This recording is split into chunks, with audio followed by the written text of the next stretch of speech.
Class 7 subject math.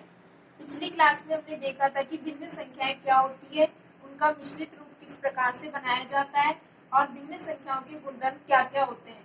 आज हम पढ़ेंगे प्रश्नावली 2.1। इसका पहला सवाल है, हल कीजिए।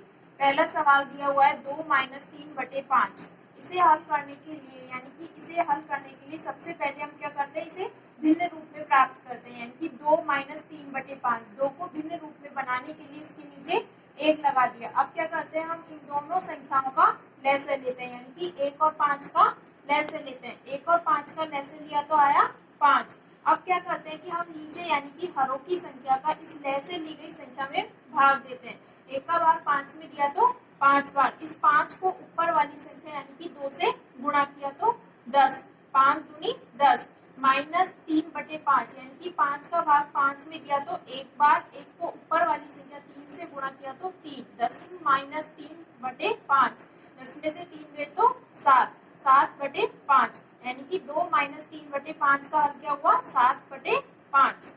इसी प्रकार अगला सवाल है 4 + 3/7/8। इसे भी हल करने के लिए हम सबसे पहले इसे भिन्न रूप में बनाते हैं। भिन्न रूप में बनाने के लिए 4 के नीचे 1 लगा दिया, +7/8। अब नीचे वाली संख्याओं का लसागु लिया 8। अब इसी प्रकार इन संख्याओं का इन संख्या में भाग दिया तो 1 का भाग 8 में दिया तो 8 बार। 8 को ऊपर वाली संख्या यानी कि 4 से गुणा किया तो 8 × 32 प्लस 8 का भाग 8 में दिया तो 1 बार। 1 को 7 से गुणा किया तो 7। 32 + 7/8 बराबर 32 और 7 39। 39/8 उत्तर। तो यानी कि 4 + 7/8 का हल हुआ 39/8।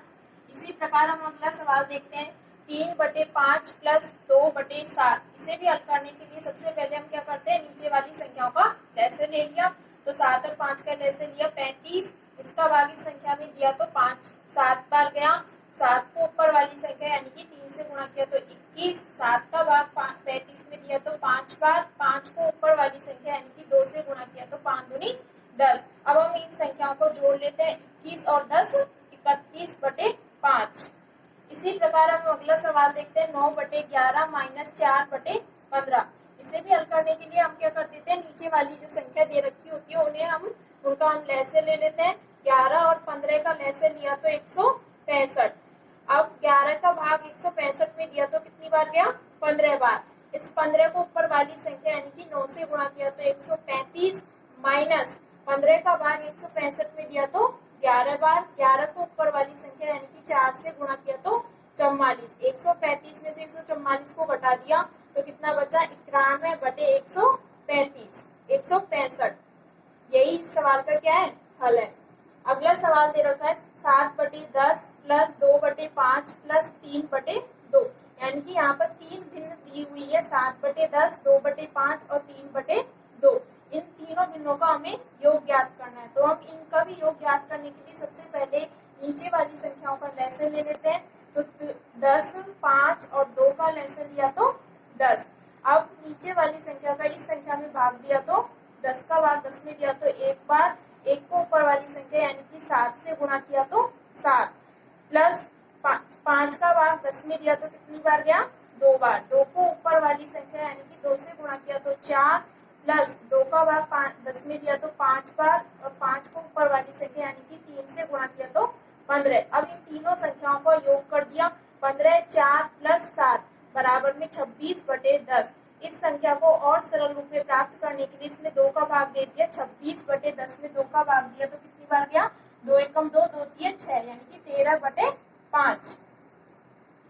इस सवाल का हल क्या हुआ, 13/5। अगला सवाल दे रखा है 2 सही 2/3 + 3 सही 1/2। यानी कि यहाँ इन संख्याओं का मिश्रित रूप दिया हुआ है। इन मिश्रित रूप को हम सबसे पहले सरल रूप में प्राप्त कर लेते हैं। यानी कि 3 को 2 से गुणा किया सबसे पहले तो 3 दूनी 6। अब इस 6 को ऊपर वाली संख्या यानी कि 2 में जोड़ दिया तो कितना हुआ, 8।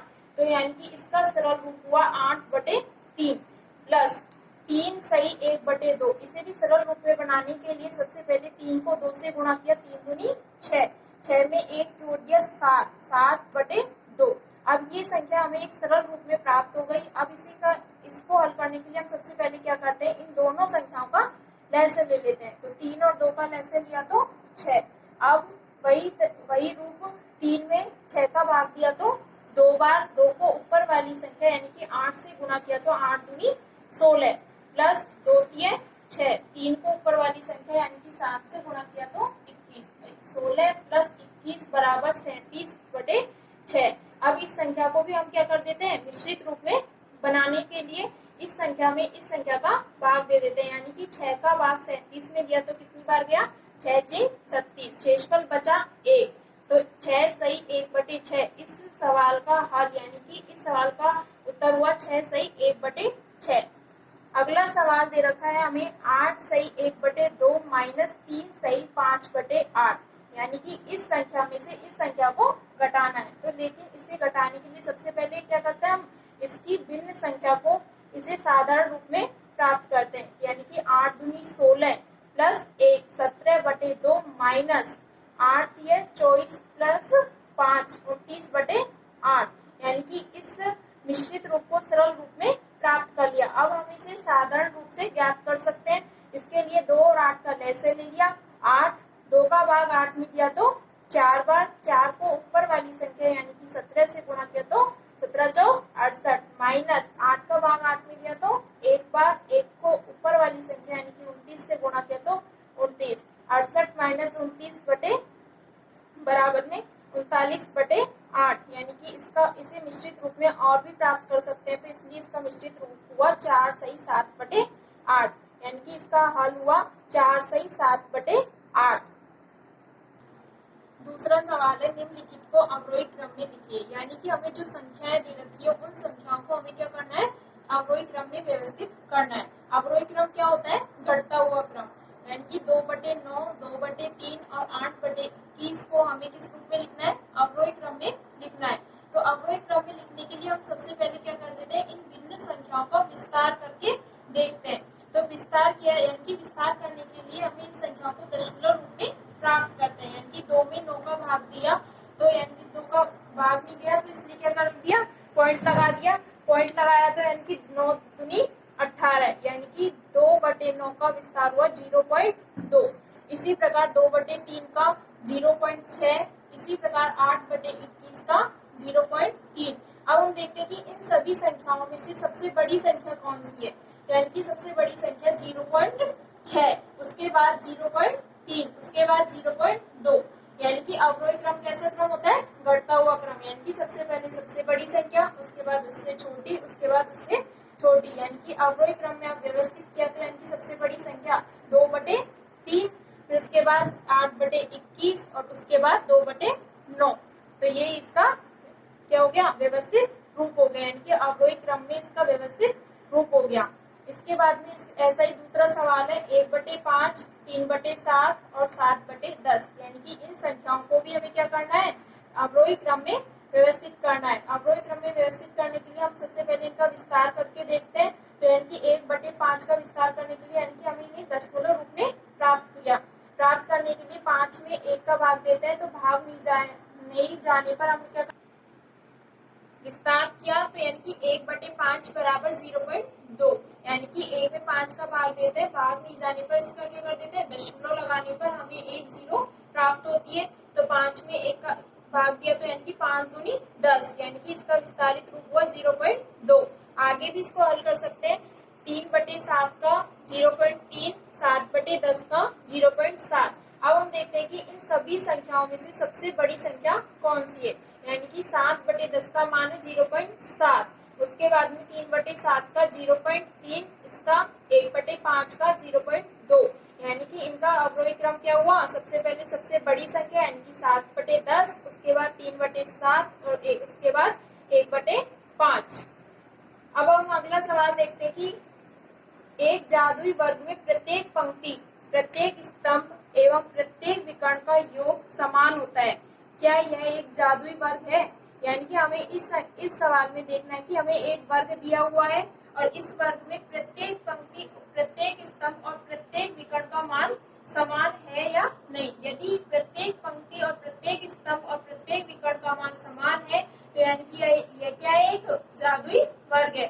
तो सबसे पहले हम देखते हैं कि पंक्ति यानी कि बाएं से दाएं ओर जाने पर जो संख्याएं लिखी हुई है वो क्या है, इसकी पंक्ति, और ऊपर से नीचे जाने पर स्तंभ। यानी कि अब सबसे पहले हम देखते हैं कि प्रथम पंक्ति के अनुसार, यानी कि प्रथम पंक्ति के अनुसार इन संख्याओं का मान क्या है। तो प्रथम पंक्ति यानी कि 4/11, 9/11 और 2/11, इन तीनों संख्याओं का योग किया तो 4/11 प्लस 9/11 प्लस 2/11, इन सभी संख्याओं का योग आया 15/11। इसी प्रकार हम दूसरी पंक्ति 3/11, 5/11 और 7/11 का योग करते हैं, यानी कि 3/11 प्लस 5/11 प्लस 7/11 बराबर 15/11। इसी प्रकार तृतीय पंक्ति यानी कि तृतीय पंक्ति में मान कौन कौन से हैं, 8/11, 1/11 और 6/11। अब हम इन तीनों संख्याओं का क्या कर देते हैं, योग कर देते हैं, 8/11 प्लस 1/11 प्लस 6/11, तो बराबर में इनका योगफल आया 15/11। यानी कि इन तीनों पंक्तियों में मान क्या है, समान है। अब हम इसी प्रकार देखते हैं कि क्या प्रत्येक स्तंभ में भी इन सभी संख्याओं का मान समान है।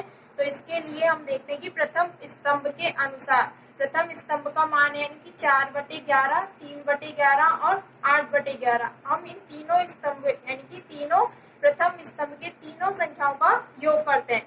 तो योग किया 4/11 प्लस 3/11 प्लस 8/11 बराबर में 15/11, यानी का मान हुआ 15/11। हमने देखा कि प्रथम स्तंभ के अनुसार मान आया 15/11। अब हम देखते हैं कि द्वितीय स्तंभ के अनुसार इसका मान क्या है, यानी कि द्वितीय स्तंभ का मान है 9/11, 5/11 और 1/11। हम क्या करते हैं, इन तीनों संख्याओं का योग कर देते हैं, 9/11 प्लस 5/11 प्लस 1/11, इन तीनों संख्याओं का योग किया तो कितना मान आया, 5/11। इसी प्रकार हम देखते हैं कि तृतीय स्तंभ के यानी कि द्वितीय स्तंभ के अनुसार मान आया 15/11। तृतीय स्तंभ के अनुसार देखते हैं, यानी कि तृतीय स्तंभ के क्या क्या मान दिए हुए हैं, 2/11, 7/11 और 6/11, यानी कि तीनों संख्याओं का योग किया 2/11 प्लस 7/11 प्लस 6/11, इन तीनों संख्याओं का योग आया 15/11। अब हम देखते हैं कि विकर्ण के अनुसार इन सभी संख्याओं का मान क्या है, यानी कि इन विकर्ण यानी कि वर्ग में विकर्ण दिया हुआ है 4/11, 5/11 और 6/11, इन तीनों संख्याओं का भी योग किया तो इनका मान आया 15/11। इसी प्रकार द्वितीय विकर्ण के अनुसार 8/11, 5/11 और 2/11, इन तीनों संख्याओं का योग किया तो इनका मान आया 15/11। यानी कि हम यह देखते हैं कि इन प्रथम पंक्ति यानी कि पंक्ति, स्तंभ और विकर्ण तीनों सभी संख्याओं का मान समान है। अतः हम कह सकते हैं कि प्रथम पंक्ति यानी कि प्रत्येक पंक्ति, स्तंभ एवं विकर्ण में मान समान है, अतः यह एक जादुई वर्ग है। यानी क्योंकि इसमें पंक्ति में और स्तंभ और विकर्ण तीनों में सभी संख्याओं का मान समान है, अतः यह क्या है, जादुई वर्ग है।